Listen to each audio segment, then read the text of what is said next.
If I were the devil,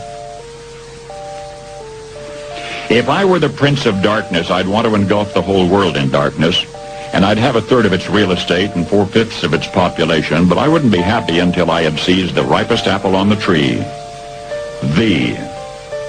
So I'd set about, however necessary, to take over the United States. I'd subvert the churches first. I'd begin with a campaign of whispers. With the wisdom of a serpent, I would whisper to you as I whispered to Eve, do as you please. To the young, I would whisper that the Bible is a myth. I would convince them that man created God instead of the other way around. I would confide that what's bad is good and what's good is square. And the old I would teach to pray after me, Our Father, which art in Washington. And then I'd get organized. I'd educate authors in how to make lurid literature exciting so that anything else would appear dull and uninteresting. I'd threaten TV with dirtier movies and vice versa. I'd peddle narcotics to whom I could. I'd sell alcohol to ladies and gentlemen of distinction. I'd tranquilize the rest with pills.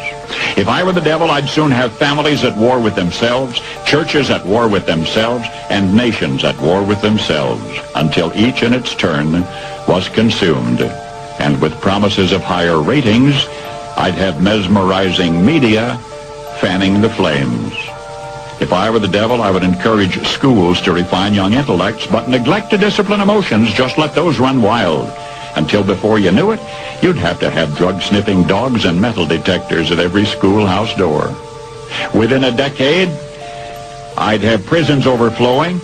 I'd have judges promoting pornography.